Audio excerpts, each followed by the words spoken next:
Good morning, everyone, and welcome to our panel discussion this morning, Indoor Environmental Quality, Results from the Field. I'm Chris Meek, a faculty member at the University of Washington, Department of Architecture, and director of the UW Integrated Design Lab, where we provide research, technical assistance, and education in the area of high-performance buildings. During the presentations and panel discussion, we encourage your questions and comments. Please place those in the Q&A function area of the conference participant interface. You're also welcome to use the chat. If you attended SBX in 2023, you know that this elite panel discussed some of the cutting-edge investigations into how the indoor environment affects human health, productivity, and well-being, and the necessity for real building data on a variety of indoor air markers. We are pleased to host this group of internationally recognized experts once again to report on their progress in obtaining real building data and how that information can help building owners and operators provide a healthy and productive indoor environment. Our panelists today will each provide a short presentation to be followed by a moderated discussion. So now let us welcome our three panelists. First off, we have Dr. Stephanie Taylor. Dr. Taylor is the founder and president of Building for Health, Inc. She received her MD from Harvard Medical School and practiced clinical medicine for many years. She became convinced that indoor environmental management played a role in patient infections. So she returned to school to earn a master's degree in architecture and an infection control certificate. Her work now focuses on designing, building, and maintaining buildings to optimize human health and productivity. Secondly, we'll have Seema Bangar. Dr. Bangar is principal of Healthy Buildings in Communities at the U.S. Green Building Council. She is a visiting scholar at UC Berkeley's College of Environmental Design Research and serves on the board of an independent nonprofit, the Indoor Air Institute. She previously held program manager and technical lead roles at the commercial real estate firm WeWork and an environmental sensing company technology startup called Aclima. And thirdly, we have Vivian Lofness. Professor Lofness is Paul Mellon Chair and University Professor at Carnegie Mellon University and former head of the Carnegie Mellon School of Architecture. She is an internationally renowned researcher, author, and educator focused on environmental design and sustainability, climate and regionalism in architecture, and the integration of advanced building systems for health and productivity. So our first presenter today will be Dr. Stephanie Taylor. And with that, I will invite her to share her screen and take it from there. Great. Thank you, Chris and Stan and everyone who's here. I'm really excited about this presentation. I wish it were on site, but I were on site, but we'll go from here. Let me just see. Okay.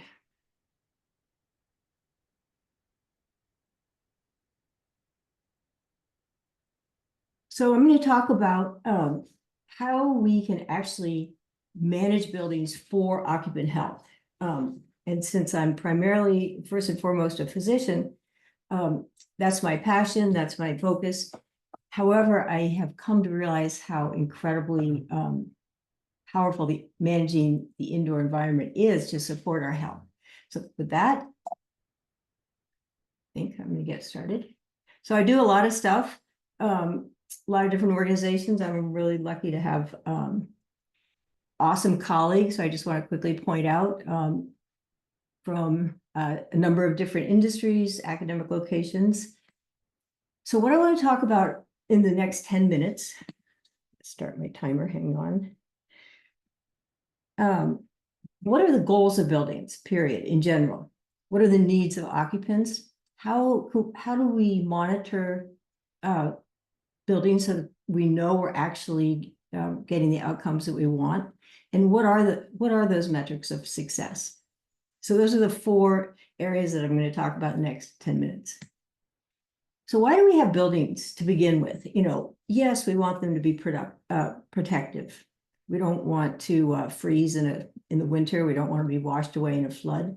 We want them to be energy efficient. It's good for the outdoor climate. It's good for your pocketbook, so you don't have to pay for excess energy. But we also need to remember the human being in the building. We shouldn't be the last priority. So how do we actually manage buildings with the lens of health? Building management folks often have one set of metrics, and medical professionals who are focusing on human data have another set of metrics. So how do we bring these things together? And in my opinion, make occupant health our guiding North Star. Now, everyone might not agree with me, but that's my perspective. So what about buildings? What about buildings and people? You know, our environments, our indoor environments, where, you know, you're probably tired of hearing that's where we spend 90% of our time, but it's true. So that's changed. You know, we've moved from these very rural, primitive structures to an indoor population. And now our buildings are often sealed, recirculated air. They're very comfortable. Surprisingly, our disease profiles have changed as our building structures have altered. And it may be dismaying to realize that many infectious and allergic diseases, many inflammatory based diseases have actually increased. So we need to take a look at this. So what are the needs of building occupants? The first question is, well, who's in our building? You know, who are the occupants? Yes, they're us human beings. Maybe we have dogs and cats and other pets. But now that we have new building assessment techniques, moving from looking at things through a microscope to actually using metagenomic tools like PCR. Everyone is familiar with PCR from the tests for COVID-19. But we can use those same very fine-tuned analytical tools to actually see some of the microscopic occupants of buildings. So with that knowledge, we've learned some amazing things. First of all, we know that each of us human beings sheds about 37 million microbes, viruses, bacteria, fungi, into the air every hour. And not surprisingly, how we design our buildings and ventilate our buildings will determine the indoor communities that survive. So when you think about a building, when you think about the occupants and what we have to manage for, I think about the human host. So how does the indoor environment affect our immunity? How does our age affect our immunity? As well as things like how do our genetics and comorbidities affect our health? We also have bioaerosols indoors, good ones and bad ones. We have gases in indoor air quality. We have particles, we have thermometrics. And then we have all of these bacteria, viruses, and things that live with us. So when we think about proper building management, it's not just the human being, it's these other components that are going to affect our health. So how do we manage all of these things? This is what I've been doing the last probably really 30 years, almost 20 years. How do we manage indoor air quality and indoor environmental quality? But I'm primarily talking about the air in this presentation to support health. So my work involves a indoor air quality health standard. It's a numerical index that reflects the indoor air quality's impact on all of your physiology. How do you do that? That's a big task. So first thing is continuously monitor both indoor and outdoor air comprehensively. So we use these awesome sensors made by TSI in Minnesota, indoor and outdoor. We calculate through a proprietary algorithm a health score. We report that back to you, and then we prompt remediation, either automated or manual, depending on your building capabilities and depending on the threat. So we look at all of these different things on the left, 11 different metrics. We analyze the impact of those compounds, both individually and in combination on your health, again, very comprehensively. So it's kind of cool. I could spend like days talking about this slide, but I won't, because the thing that's really important to realize when you're looking at indoor air quality and health, you will inhale certain things, and within the context of temperature, humidity, and all the other compounds, your skin is also exposed to stuff. But your exposure does not necessarily, in fact, it doesn't automatically relate to the health consequence of that exposure. So in analyzing this from a monitoring and measuring to actually understanding the health impact, you have to figure, okay, where are these compounds going in your body? How are they affecting you? And that will be determined by their molecular size and polarity and other characteristics. But the important thing to realize is that what you inhale, so whether it's particulate matter in the presence of ozone or other things, that will have a step-by-step consequence or not that leads to individual health responses and disease statistics. So what we've been doing with in my work, B4H with TSI sensors, we create a score for both indoors and outdoors. And it's important to understand that you have to monitor it, in my opinion, outdoor metrics comprehensively. We do it right on the building near the intake, because if you don't want to say, okay, I've got particles indoors, therefore I'm going to increase ventilation. There might be an outdoor condition that's going to exacerbate what's going on indoors. So I think you really need to keep your eye on the human health component of your indoor environment as you manage things like ventilation, filtration, humidification, and other strategies. So what are the metrics for success? Because, it's one thing to talk about doing the right thing. It's another thing to actually sell your solution, convince people to use it. So this is a brutal slide. I apologize. But the point of this is that when we decide, or when we approach a customer in whatever building industry we're dealing with, we have to first figure out what's important to that building owner, to the building user, to the occupant. And based on what's important to each of the stakeholders, quantify both the health and the financial consequences. So this is how am I doing here? 10 minutes. 3 minutes and 50 seconds left. So this study was actually done by some colleagues, Damon Greeley and Jennifer Wagner, who monitored operating rooms in a somewhat small hospital in Indiana. And they only used the operating rooms that had a good environmental number. It was separate from air changes. It was separate from the standard engineering metrics. It was a comprehensive score. And they found that when they only used the good operating rooms, the ones that had a high environmental quality index, they reduced the number of surgical site infections by 87%. So that's like mind-boggling. If anyone's ever had a knee replacement or a hip replacement or any other surgery, the last thing you want to do is get an infection.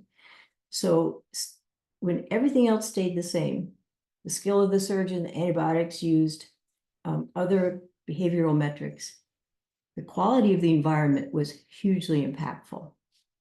I think, so I didn't include the next slide, but they were able to, in this study, to reduce the room air changes in this hospital, still staying within ASHRAE guidelines.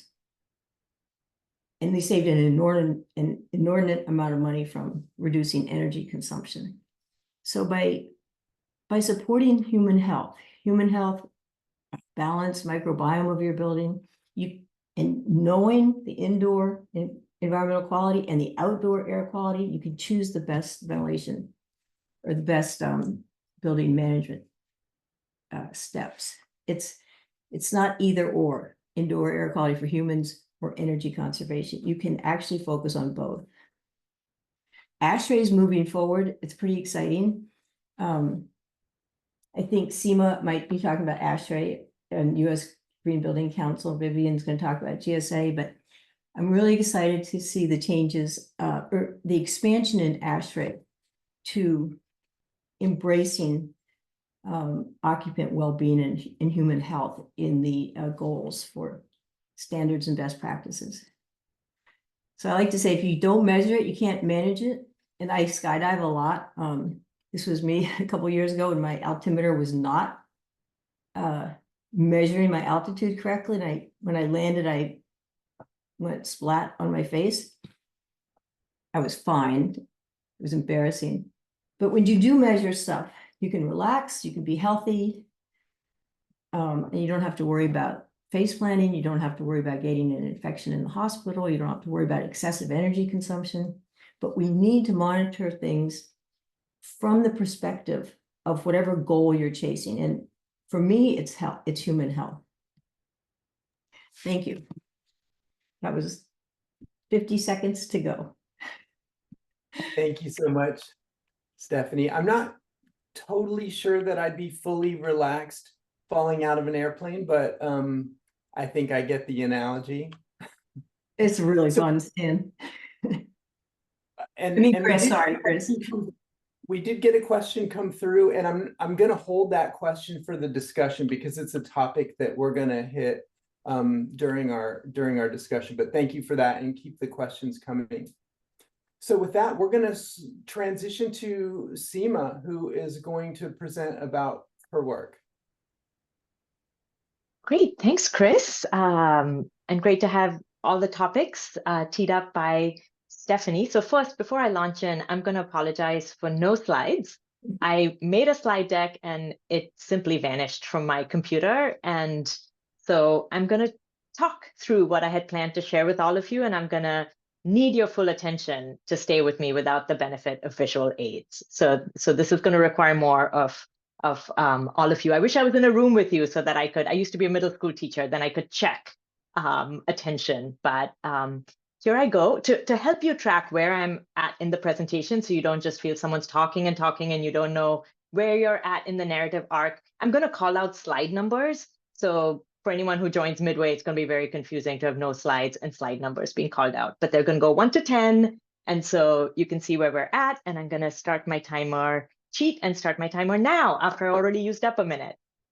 All right, so first, a little recap. Last year, when I had the chance to speak here, I shared an overview of just this unprecedented momentum we've seen in the world of standards, policy, guidelines, indoor air quality, around indoor air quality. That is my world. That is what I'm here to talk to you about, this world of standards, policy, and guidelines, and in the wake of the COVID-19 pandemic. And I walked you through, and any one of you who were also there last year, a bit of a timeline. And I'd say this body of of pieces of work arose in response to the accountability and performance gaps we experienced on the ground as occupants or owners and operators of buildings. So these are two keywords I'm going to ask you to keep in your head through this entire presentation is accountability and accountability gap and performance gap, which I really think was, what is new and what all this new action, including the developments that Stephanie just shared and the proposed metric is a response to. And I also think the new standards we're seeing were ripe for development given the new capabilities for dynamic continuous monitoring of environmental quality that have emerged with the leaps in sensor data management controls technology. So second slide, I'm here today to share a few notable developments in that space this year. Now, since then, what has happened? And before I dive into them, I'll flag that they have this shared theme. If you look across all the details of this new law and that new standard, and what is USGBC doing, and what is, Vivian's going to share the health in buildings, what GSA is doing, and others. But they have this common theme of they're pushing us from our conventional prescriptive way of managing indoor air quality to a more performance-based approach. What does this mean? What is prescriptive? What is performance-based? Dr. Bill Barnfleth gives a really nice presentation on this, and I'll just channel some of his words here that he gave me permission to use, which is prescriptive standards set specific requirements that, if met, are deemed to comply. Classic example, ASHRAE 62.1, which minimum outdoor air requirements and others. Or another example is product contaminant emission limits. In contrast, performance standards compliance is based on achieving a desired outcome. So examples are the Clean Air Act National Ambient Air Quality Standards Table. So where you specify contaminants and limits. Prescriptive approaches tend to be favored by users, and performance paths allow more flexibility and innovation in the design, construction, sourcing, or operation selected to meet the specified outcome, but they can require more expertise and bring increased liability. So with that primer, some updates I'm excited about and watching closely, participating in. So slide 3, there was new federal bipartisan legislation introduced just last month, the Indoor Air Quality and Healthy Schools Act by Congressman Tonko and Fitzpatrick. It's being supported by U.S. Green Building Council, ASHRAE, American Lung Association, many other groups. If you have a group that can publicly support this, you can step up as well. And some key provisions, it would essentially expand and codify the EPA's Indoor Environmental Division. And the key provisions sound very performance management direction. So things like provide guidance on contaminants and limit values, assess and monitor IAQ regularly in schools at a large scale, develop or recognize voluntary certifications that achieve these types of more operational checks. And this comes after a Model State Clean Air Act that was developed last year by the Johns Hopkins Center for Health Security. And Paula Olszewski, one of the leaders of that effort, shared a really nice update at the Indoor Air Conference last month on the legislative efforts and advocacy at the state level. So this, Fitzpatrick and Tonko bill is at the national level. That's why it's such a big deal. But there's a lot of efforts at the state level too. And there was a Massachusetts IAQ bill. There are others. You'd have seen them on my slide. And the Model Clean Air Act, which you can find on the Johns Hopkins website, also has provisions for more checks and balances critically in this operational phase than are currently either required or conventionally practiced in buildings. So fourth, an update from the standard space. So last year, ASHRAE 241, this took the world, those of us standards nerds, by storm, because it was developed in a record, I believe, 6 months, which is almost fantasy land for how these things normally go. And technically, I think it's also prescriptive standards, but being applicable during the operations phase, it has a performance feel to it, and it does include some performance-based elements. And again, that I think the best person to talk about that is either Bill Barnfleth or Marwa Zaatari, who's the current chair of ASHRAE's Environmental Health Committee.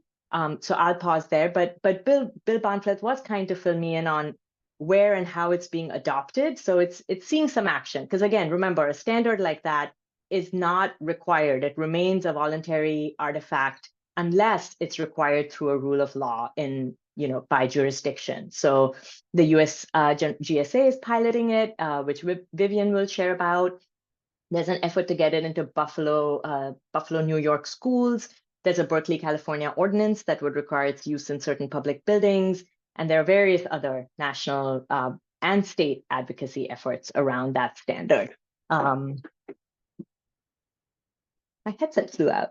All right, so 5, shifting into the green buildings world. We at the US Green Building Council, we run the voluntary certification lead, and we released a beta version of V5, version 5 for public comment this year. Stephanie is one of the architects of our indoor environmental quality section.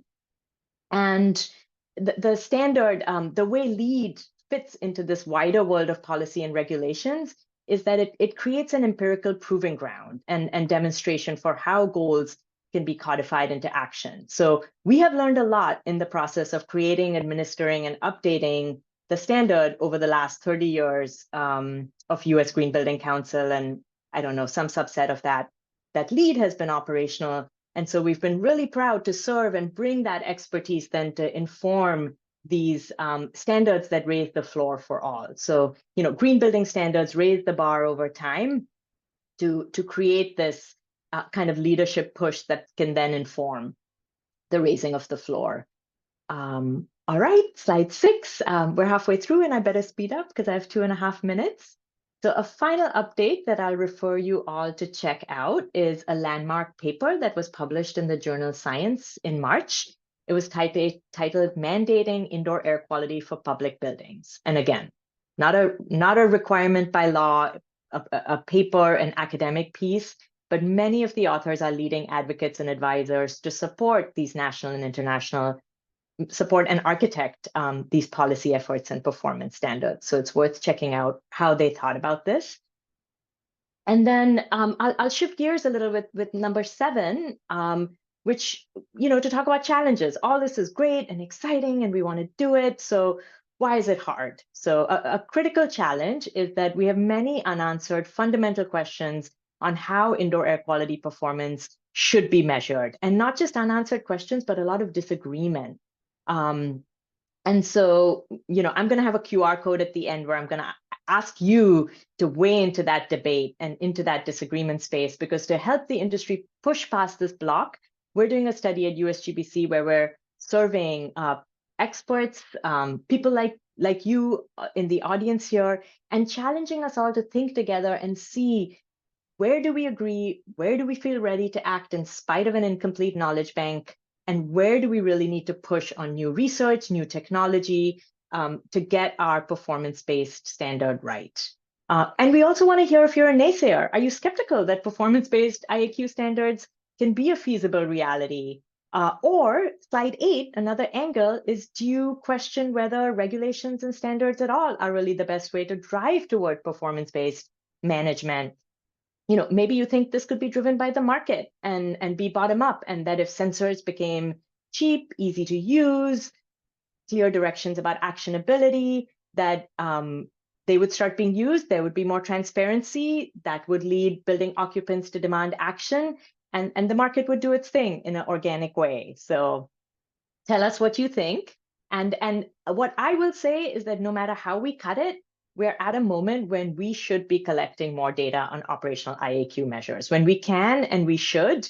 And I'm thrilled to see GSA pushing into it in a big way, which is what you'll hear about from Vivian next, I think under the terminology of O&M metrics, operational and management metrics. Some people call them health performance indicators. Some, many things we can call performance measures. And yeah, we can, we need the data to solve this deadlock of, do we know enough to write the right standard? So I'm out of time, so I'll wrap up 9 and 10 really quickly with just sharing a slide as well, and saying, to not leave you on the note of challenges, I'll say that the good news is that we the people, all of us, not just who set or advise standards, but also who weigh into them, whose input is needed, are coming together. There are a lot of events. There are 5 events just this year on policy that I'm attending. So there is a slide that should be up now showing you those events, so you can consider which ones to join. There's one just next month, the IWBI Policy Summit in Washington, DC. A lot of these events are in person because for policy, the relationships and the connections really help drive the field forward. And before handing the baton to Vivian, I will just invite you all to take this survey. Tell us what you think. Where are we, collectively on this indoor air quality performance monitoring market maturation curve? Please look out for the LEAD v5 second public comment period. Give us your ideas there. Consider joining our volunteer and member communities. I really think this has to be a movement for, the title of this session is, what is the title of the session? It's about learning from the field, learning from, operations. And so you guys are all in the field, and us writing standards need to hear from you and need to have the standards reflect what works in operation, what is needed in operation. So join the movement. That's it. I will pause here. Thank you so much, Seema. That was great. And I'm going to give folks just a second to, if you want to click into the QR, well, I guess hopefully all of you clicked into the QR code, and would welcome you to provide your inputs during the session if you'd like. With that, our final presentation today is going to be by Vivian, and I'm going to invite her to share screen and jump right in. Okay, and I'm going to give a lot of detail quickly about actions and research that's going on.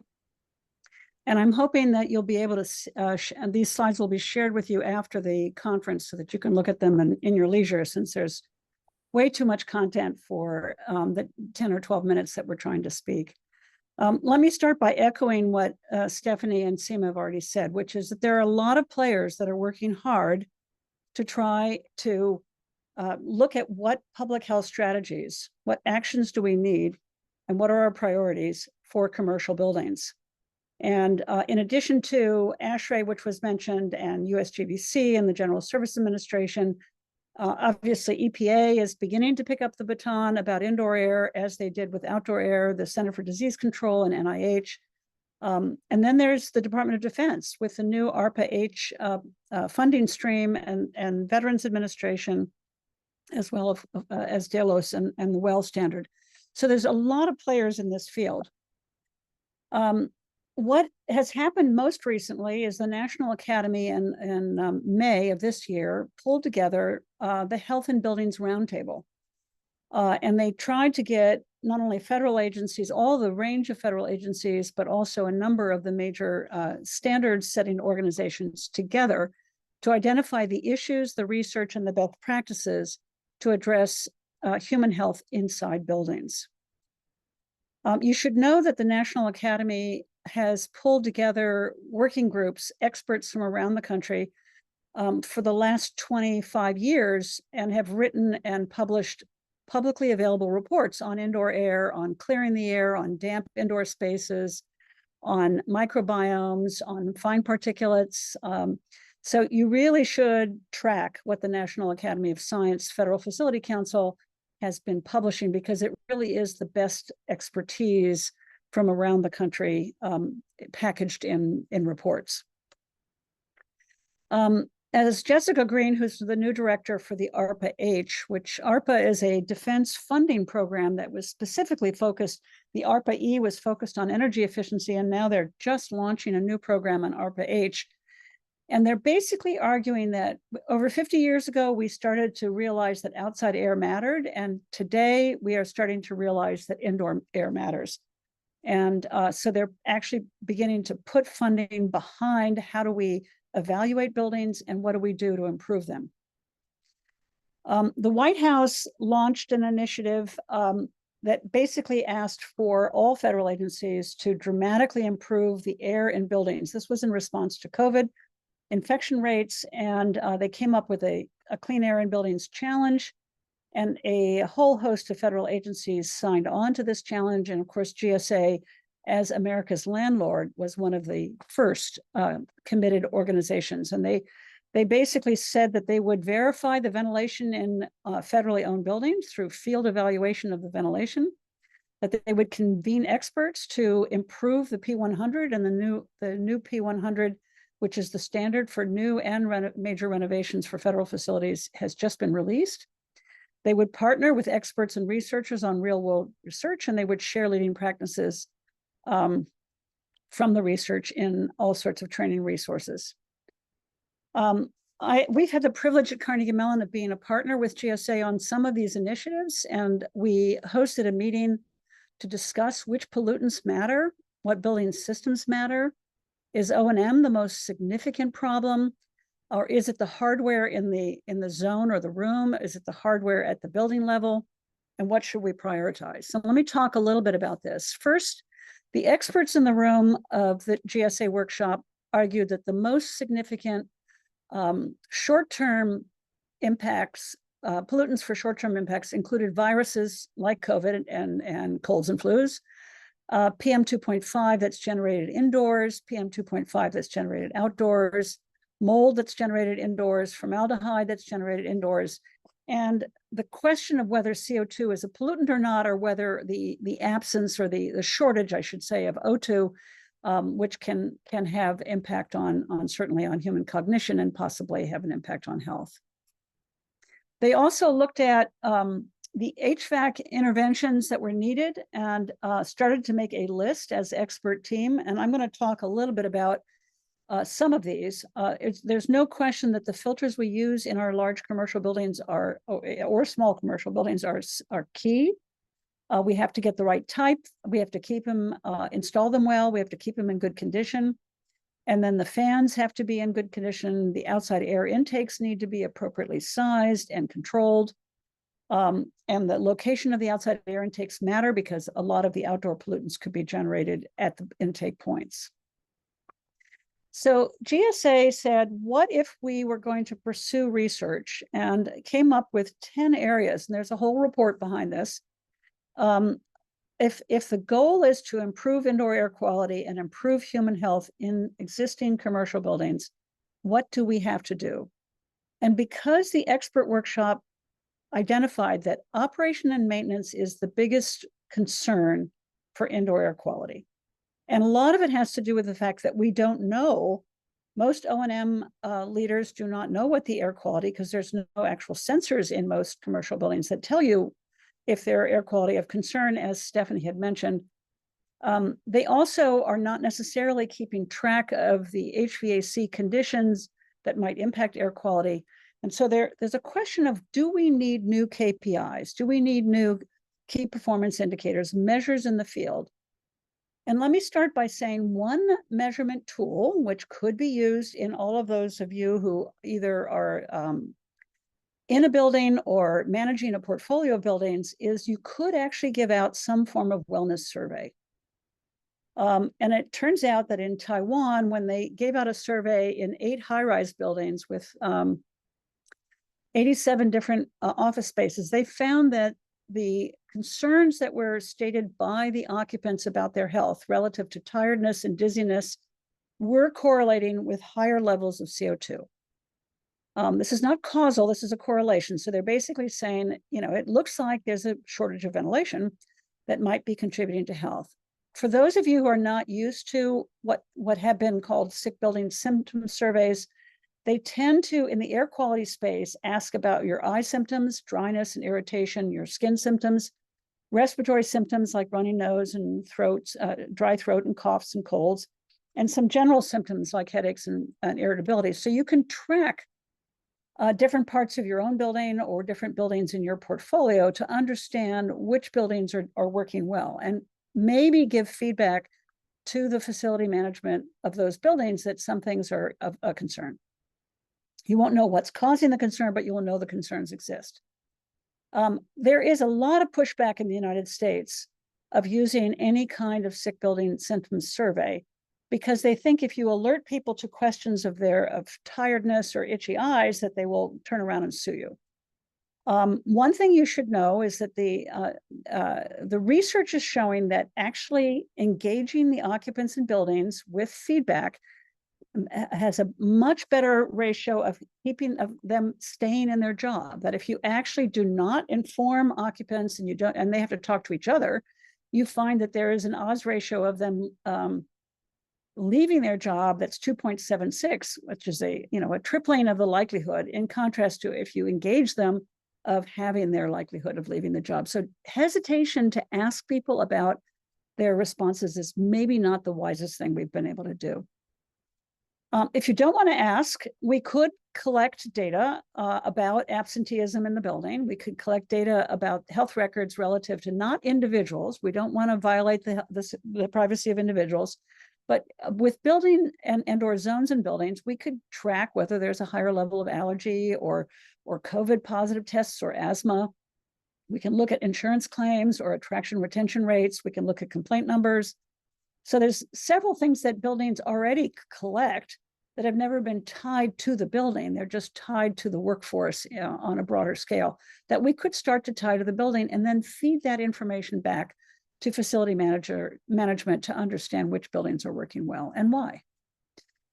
GSA has started to do a KPI for HVAC condition assessments, meaning that they're sharing data on lots of buildings. They've actually sent out teams of engineers to monitor the fresh air rates that leave each air handling unit. This is non-trivial. This is 62 buildings, often with 24 to 60 air handlers each. So we're looking at 1,700 air handlers across the country. And the percentage of those air handlers that are actually delivering the ASHRAE minimum fresh air, which is in pale green, versus ones that are delivering inadequate, less than what the ASHRAE called for, which is in pink, versus ones that are delivering more than ASHRAE calls for, which is in dark green. Here's a perfect moment where you could start to compare, if we had that, health outcomes for those buildings that have a lot of dark green, where they're actually providing more than ASHRAE minimums, to compare to buildings that have a lot of pink, which are actually providing less. But we don't actually have that data tagged to buildings. And this is where the future, I think, will lead us, is if we start to do KPIs on human health in buildings, alongside KPI for condition of mechanical. Condition assessments should always be tagged to commissioning. It doesn't really pay to send teams out to tell you what's wrong if they can't fix it. What you really want is to know what's wrong and what was fixed. And 30 to 40% of the economizers out there are disabled. There are a lot of incorrect high-low set points for outside air. The dampers have been mechanically forced open or mechanically forced shut. And so we've got buildings all over the country that have got at least 1 or 2, if not 20 air handlers that have got some sort of flaws that really could be fixed. Having said that, I'm going to come back to, well, maybe not. Having said that, we're under investing in our facilities. And so I'm going to come back to the underinvestment in a minute. Almost every building automation system today does some form of fault detection and diagnostics. It reminds the facility manager that you've got a pressure problem or a fan problem or a damper problem or an airflow problem or a temperature problem. It tells you. And in some of those BAS systems, they actually rank them and give you a value statement. It turns out that a research team in school buildings, Tal and Itard, identified that there were 19 faults that were strongly correlated with CO2 concentration. And so they basically found that, if you added things like CO2 sensor faults, where the sensor's not working, air handling unit dampers, filters and fan faults, they could basically argue if you could respond to these faults more quickly, you would result in better air. We do need to collect indoor air data, and this is something that both Stephanie and Seema mentioned. I think measurement in the field, and not just at the air handler on the intake and the supply side, but in the room, is going to be invaluable. To do that, we're going to have to know the thresholds. And one of Seema's questions in her QR survey was, to what extent do we really understand the thresholds? We actually went through the literature from ASHRAE and WELL and RESET and LEED and NIOSH and tried to find good, better, best, or adequate, good, better, best. And, things are not bright red. These are not a serious health concern, but these are substandard when it's orange, and these are really excellent when it's dark green. And so we think we can begin to look at a suite of IAQ assessments like CO2, particulate maybe at 2 different levels of PM 2.5 and PM 10, maybe at PM 1, which is much harder to measure, TVOC, which is especially hard to measure, CO and ozone, which are often from traffic brought in from outdoors, as is NOx and SOx, and then formaldehyde, which is often an indoor air pollutant. So we begin to understand the suite, but we don't really have the tools that we're all comfortable with, or the thresholds that we're all comfortable with. And so this is an area where I think collaboration is going to be key.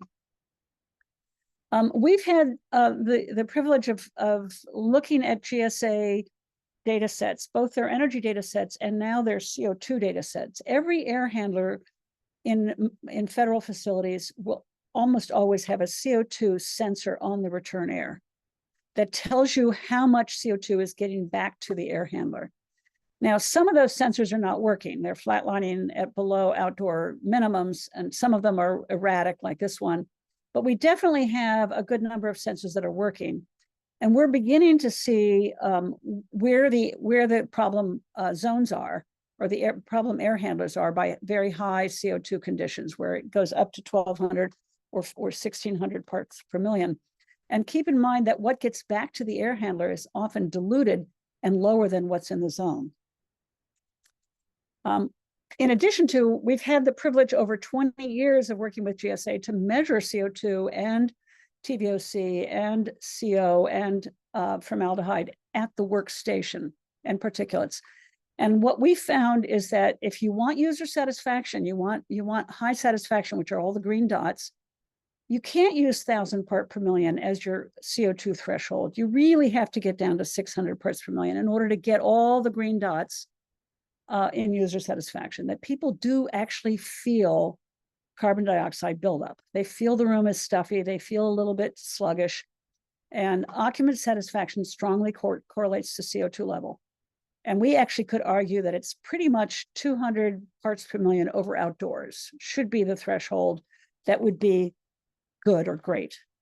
Not adequate, but good or great. So are we putting enough money in buildings? Absolutely not. National Academies Federal Facility Council back in 2011 argued you should spend between 2 to 4% of current plant value every year. And we're spending 1.5% on average in the US. The most recent National Academy report from the Federal Facilities Council says that you should be spending between 2.5% and 9%, depending upon the criticality of the building and the hours of operation. If it's a hospital or a facility that is critical, you have to invest 9% of the current plant value every year in maintain it. We don't even get close. So this is why things are run the way they run. Okay, so I'm going to just talk about things that we know from the research work. It looks as if we could, if you have room and IAQ monitors, so you do everything that Stephanie mentioned, temperature, humidity, and then you start picking up additional ones, CO2, TVOC, PM 2.5, you start to pick things up. And here are some of the companies. There's an Ecobee, which you can already buy for your home with an air quality index on it. Aware, Kytera, Airthings, there are a number of companies. And if you use these to control ventilation, not for energy efficiency, but for infection risk reduction, it begins to really work well. And that's what this research that was recently published has shown, is using these sensors not to turn off the ventilation when you want to save energy, but to turn on the ventilation whenever the indoor air quality is beginning to exceed thresholds. You can't just do CO2 though. This is just a snapshot of a building in DC during a period post-COVID where there was literally very few people in the building. CO2 was almost non-existent because there are no people in the building. But lo and behold, particulates were going all over the place. This particular flash is from June 6th to 8th in 2023, which was when the wildfires began to hit DC coming out of Canada. And it's showing all over the building, which is either coming in through the facade or through the mechanical system. So it shows that we need to track particulate. And this one shows that we need to track TVOCs. This is either from copy machines, it's possible it's from hand sanitizers or some other internal activity that's creating a TVOC.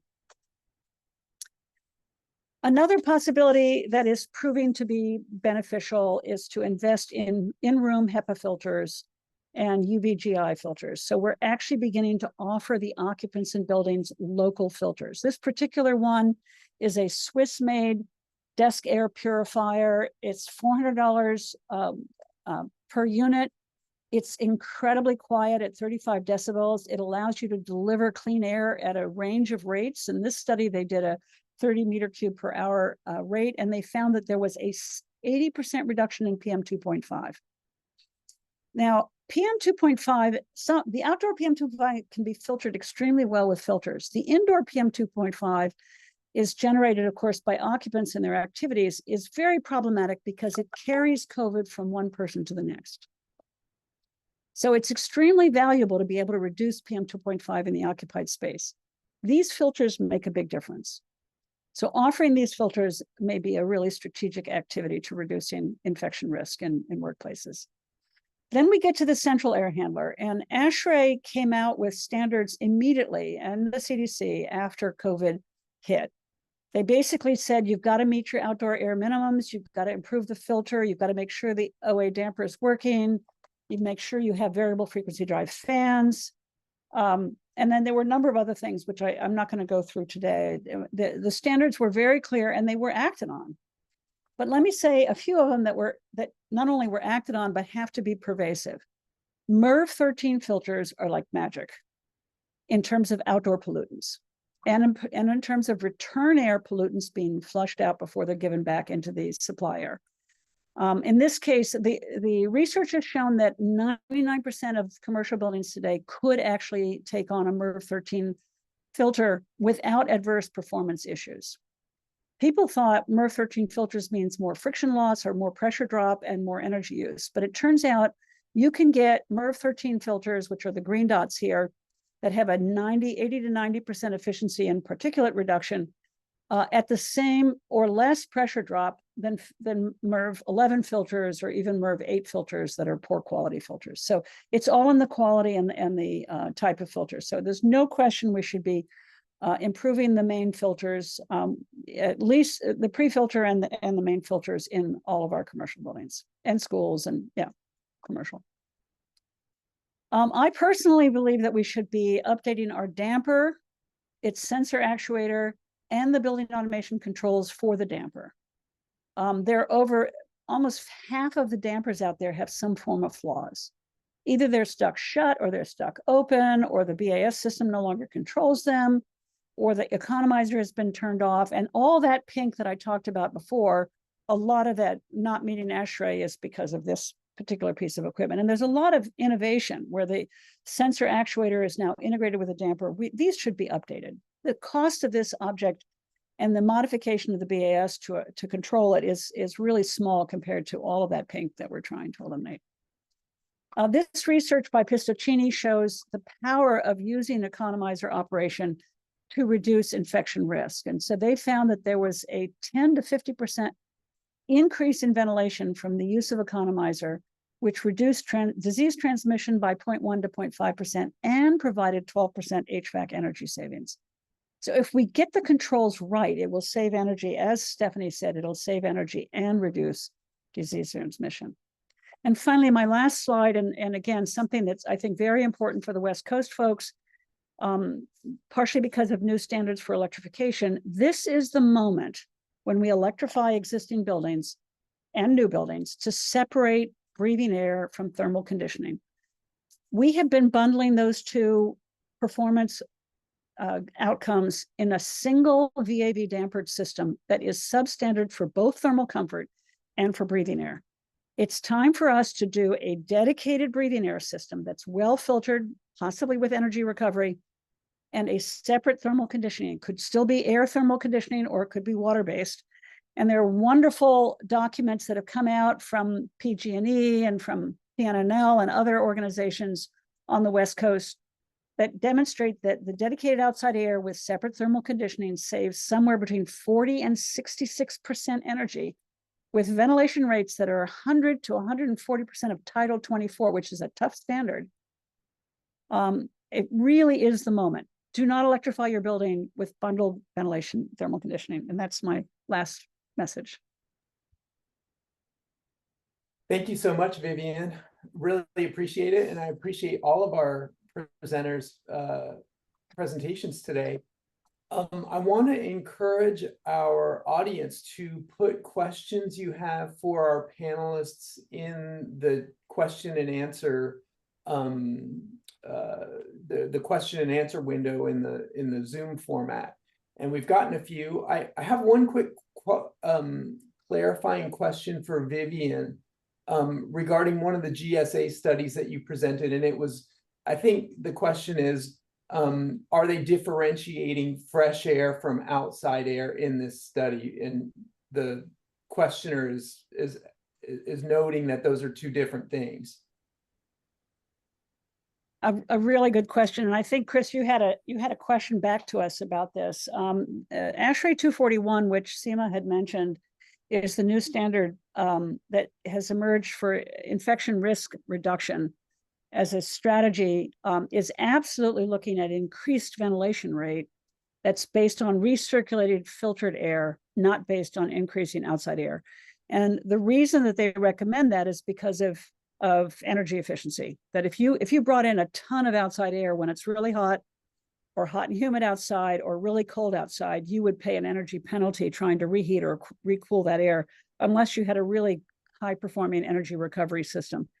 So there is actually, and I think we're going to have to learn, and I may not have used the language well myself, we're going to have to learn to differentiate between outside air and filtered outside air and filtered recirculated air, and maybe eliminate the word fresh air because they're both fresh. But I personally believe it took us, if you had asked me 15 years ago about circadian light, I would have had no clue.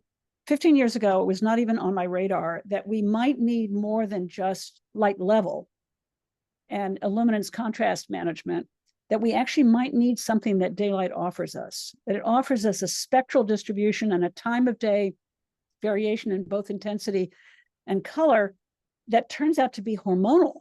It changes our hormone structure. I, somewhere in my heart, believe that outside air, which is one component of this new fresh air stream that we're talking about, outside air may have something that's equally fundamental to the human system. And we don't have any proof of this, but when did we get proof of circadian light? Not till recently. So I'm not sold on the idea of spaceship architecture where everything is recirculated and super filtered. I want outside air to be bundled into the clean air argument. Yeah, it's a fascinating idea, analogous to the non-visual benefits of light or daylight. I don't know if the right term would be non-respiratory benefits of air, but some circadian benefit that comes inherently as a value with outdoor air. Anybody else want to comment on that topic before we jump into some others? I do. Yeah, go ahead, Steph. Oh, All right. I was hitting the hand button and too many times. Well, it's funny, Vivian. I have one of my professors from medical school who was in her 70s when I was in my 20s, gave me a couple key books, and they talked about outdoor air factor. And what is that? And what are the components of it? It's not ozone. It's none of the things that were identified back then. And I made a note to myself to copy and send those pages to you, because I don't think you can get the book anymore. It's fascinating, but it's called Outdoor Air Factor.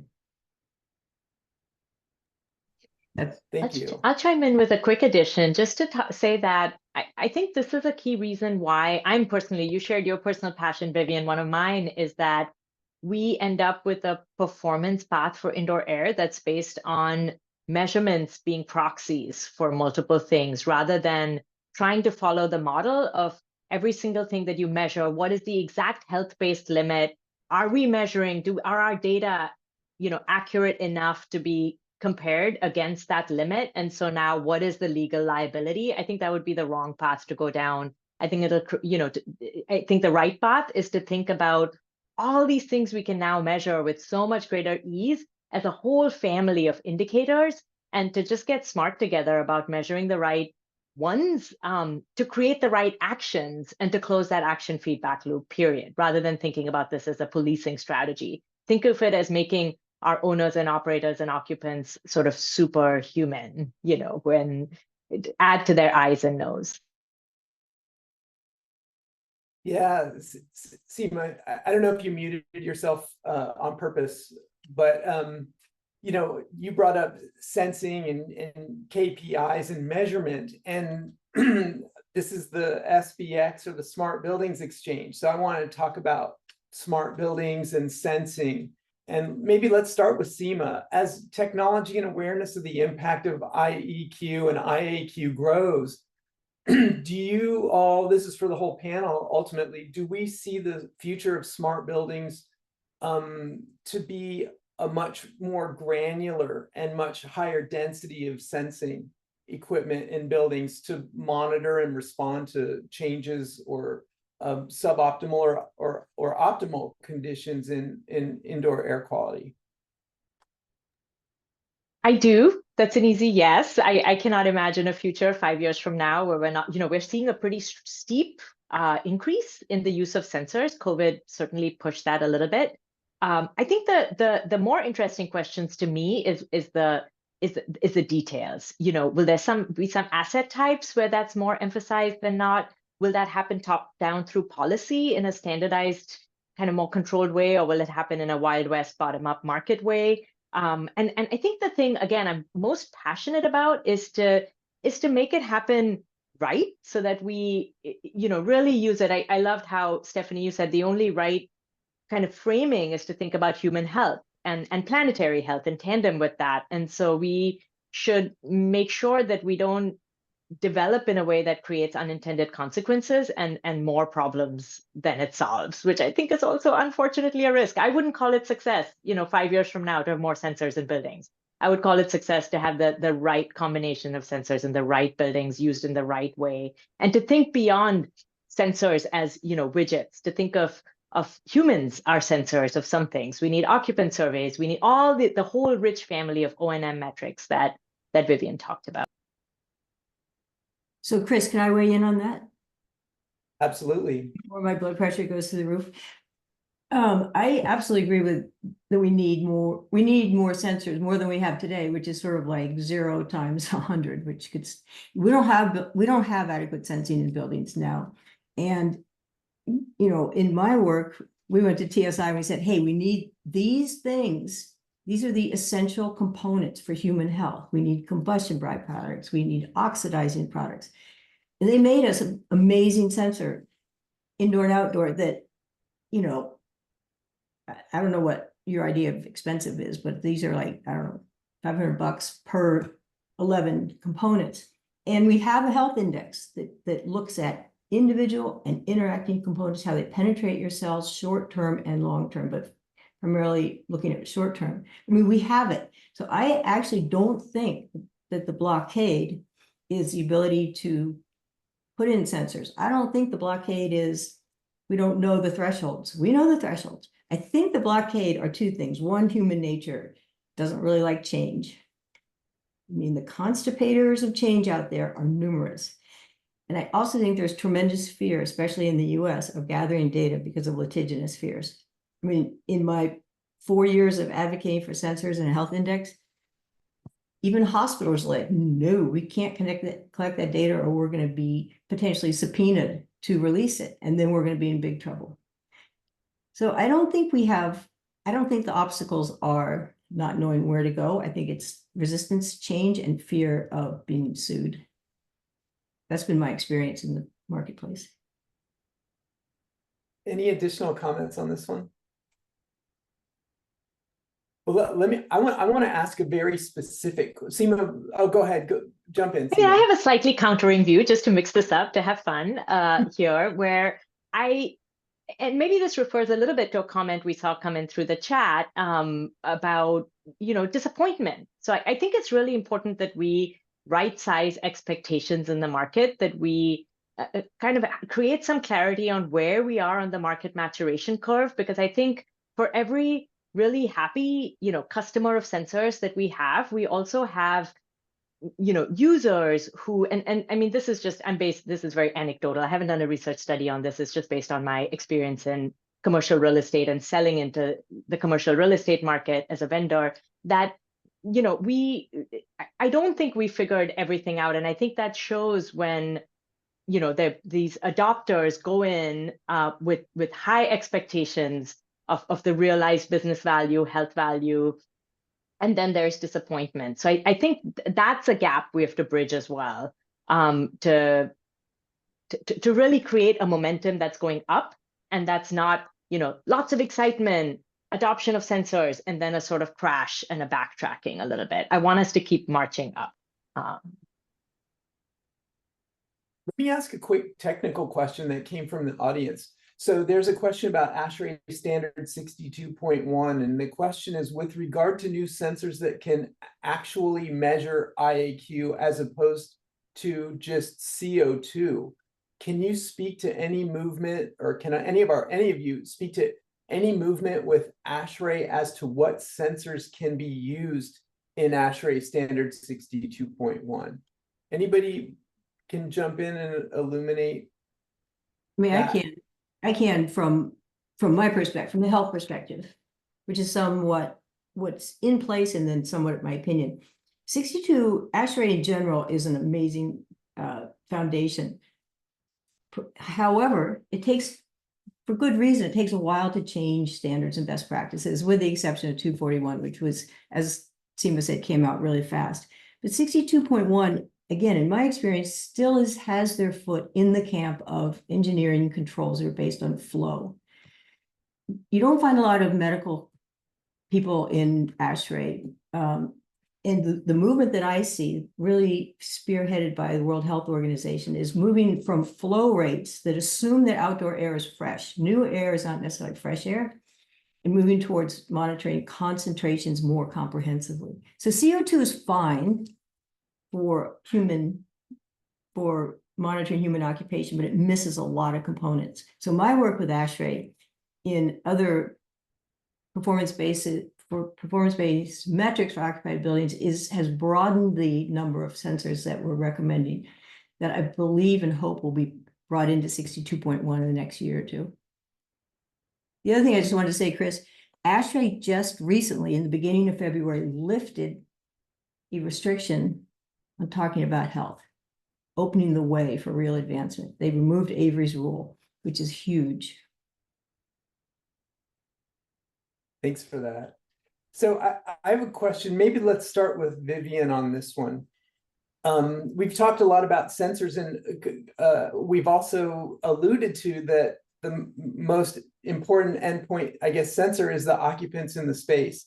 And I was fascinated. I'd never heard this anecdote about employee retention related to asking questions and making it obvious that you care about their environment. We've got a lot of building owners in our audience today and building operators.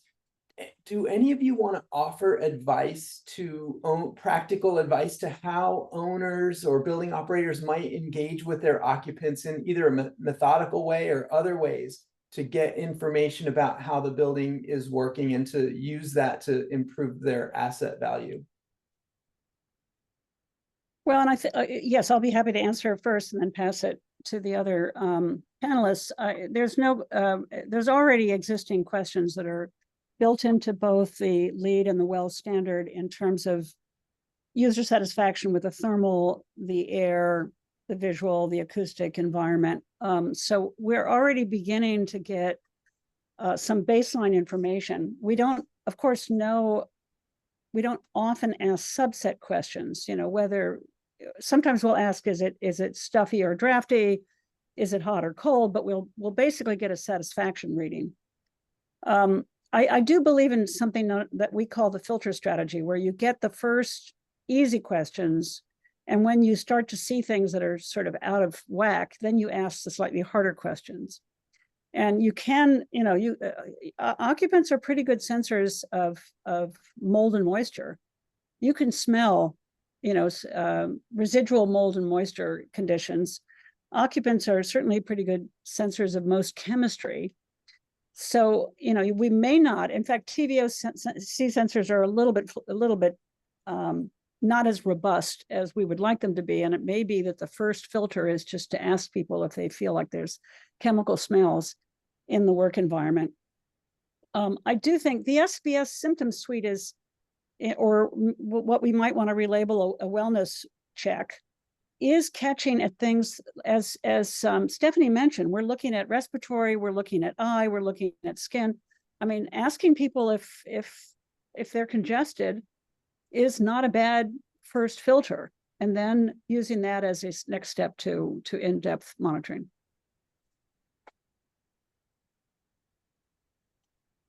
Anyone else want to chime in on that? I forgot, had so many thoughts, I lost the question. Well, maybe tools or resources people could go to get started with an occupant engagement. Stephanie, are there tools that you're aware of that Vivian didn't mention? I think in general, Seema, US. when you start a conversation, when you start a dialogue and you invite people's input, that's very appealing. So just that in itself, I think, is engaging. And as Vivian said, symptoms and things that our five senses can detect is a start. But the issue is that, in my opinion, many of the things that affect our health, short-term as well and long-term, we evade our five senses. So we need a proxy for the invisible components. And depending on the building population, like in senior living communities, people's sense of smell might be diminished. Or they're so used to feeling lousy, they don't know if it's because they've got COPD or because they're in a bad environment. So I think we need to help human senses with sensor technology. But questionnaires are a great place to start. Thank you. Yeah, and Chris, I can I've got reply a to your, question. oh, Oh, no, go ahead, Seema, please. I was just going to No, reply. please You do. asked specifically about how to, USGBC, and I'll just refer again. I think Vivian mentioned it quickly that within LEED, within WELL, you know, at least within LEED, I can speak for us. We refer to the occupant survey developed by the UC Berkeley Center for Built Environment. So we're very invested in that research group kind of continually improving and making it better. You know, we're not going to be in the business of creating our own standard for occupant surveying. That's sort of typically how LEED and WELL and others work, I think, when there's a really good tool or third-party standard that we can refer to and leverage, and then that can become standardized, because that's the benefit then. If we're using the same occupant survey, then, you know, I think we need more of that, more harmonization across the different standards and frameworks, so that when we look at a LEED building or a WELL building or any other building that has done occupants surveys, to the extent that they're then reporting the same data, you know, makes them intercomparable. Thanks for that. I want to get one more audience question, and then we'll wrap up with a big picture question because we're down to our last couple minutes. There was a question related to defining minimum outside air requirements, and I think it has to do with occupant density. Is it people plus area for a design minimum ventilation, or just the area minimum, with the context that buildings maybe are slightly less densely occupied post-COVID? Does anyone want to take that, or Vivian, I see you nodding. Yeah, there's no question that occupant density is going down, or has gone down since COVID. Actually, it's actually going back up a little bit. And what's happening, of course, with a lot of organizations is they're downsizing their portfolio. They're reducing the total amount of square footage that they have because of remote work. I don't expect us ever to go back to the level of density that we had pre-COVID. I think the 6-foot distancing of workstations is going to be baked into most work environments, whereas we were literally putting people face to face across a work bar in offices, you know, before COVID. So I definitely think we are reducing the occupant density risk. In ASHRAE 241, one of the opt-outs for dramatically increasing the clean air CFM, and I take Stephanie's comment about CF flow is not really the indicator of preference, but they basically said if you downsize the occupant density, you don't have to double the ventilation rates, right? What I think we're going to face is not so much the sit-down workstation, it's the face-to-face meeting spaces, because the reason we're now going to the office is not to sit in a cubicle and do our work, because that we're doing remotely. We're going to the office to collectively meet. And so I think we're still going to be looking at densities that need air quality sensors, and responses in the mechanical system. And someone asked in a question about whether air handlers run on the CO2 sensors for ventilation and not for just energy efficiency was being done. We haven't been able to find the literature that shows demand controlled ventilation for improving ventilation. Almost 98% of the literature is demand controlled ventilation for saving energy. And we're really interested in knowing what happens when you use it to improve air. So anyway, sorry, I got sidetracked. Thank you. Thank you, Vivian. I appreciate it. We're not going to be able to get to all the audience questions. And one thing we learned in planning this session in multiple hour-and-a-half meetings is that there's always more interesting topics to talk about than we have time for. So I want to wrap it up and just give each panelist a few seconds to offer their thoughts. We've got a great panel of leading experts here in the field. Where are we today? Where are we headed in the future? Is our indoor environment healthier than it was 5 or 10 years ago? And what do you see as the most important next steps? I know you could each answer that in an hour each, but maybe a couple of tidbits that you want to leave our participants with. And I'm seeing a note that says we're okay to go for a few more minutes. I was nervous that it might automatically close at 45. So you have a little bit more time on that if you want to take it. Maybe I'll start with Seema. Great. So in terms of where we're going and where we should go, I would say, yes, let's move further toward a performance-based approach in the ways we can. But I will temper that with saying, to Stephanie's beautiful diagram, such a vivid picture that yes, we need to measure what we care about, measure your treasure, measure what you want to manage, but we can't measure equally well everything we care about. So I think that needs to temper the movement towards performance-based so that we don't throw out prescriptive and move fully towards performance and then have to backtrack and keep the good in what we have been doing. Not all traditional for dampness and mold, which is still high on the list of indoor air quality killers in the built environment or health hazards. Human sensation of dampness, walking in and feeling like things are damp, continues to be the best indicator in spite of all available technology. So that's what I'll say about direction, and I'll just reiterate a call to action. Please share your data. All of you, whichever sector you're from, you have valuable data and expertise that's going to inform how we can go forward in a useful way. And it's not easy, I know, to share data. There's a lot of blocks to doing so. And so when we think about policies and standards, let's not only think about action-oriented policies, but also how can we just incentivize, promote, require greater collection and sharing of data so that we get there. Everything that we're unhappy about with current metrics and standards, we collect the data to then do studies like Vivian is leading and USGSA and the Health in Buildings Roundtable. Join the roundtable, pool in your data, and let's not just have all these data collected that nobody's doing anything with, even if we're not ready to act on them in terms of improving your building health. We're ready to learn from them. So please pull them in. Thank you, Seema. Stephanie, you want to take it next? I agree with what Vivian and Seema said. I think I would say we need more health professionals weighing in on data. And I also think that, I'm a big believer in monitoring and indoors, outdoors. That's where I'm really sort of focusing on, because I think without that, we don't know where we're going. I don't want to drive down the highway with no headlights on. So I'd rather have sensors in buildings and analyze from a health-based perspective. I sound like a broken record, I think. Are we in a better spot than we were five years ago? Maybe we're in a better spot than we were 5 years ago. I think 100 years ago, when we had vernacular buildings and more and less synthetic and commercialized building technology, I think we might have been in a better place for reasons that are another discussion.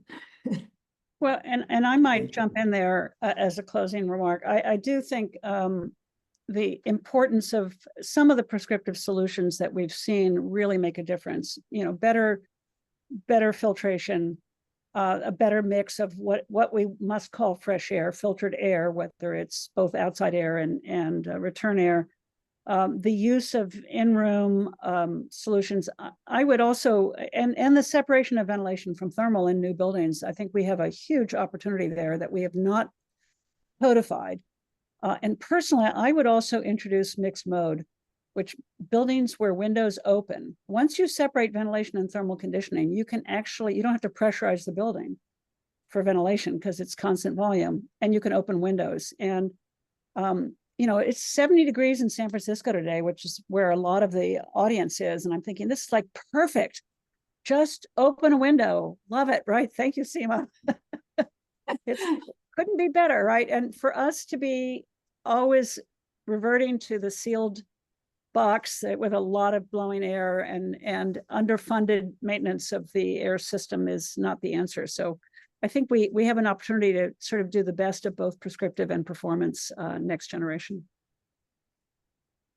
Well, thank you all so much, Dr. Taylor, Dr. Bongar, Professor Lofness. I really appreciate you joining us today. And thanks to all our participants.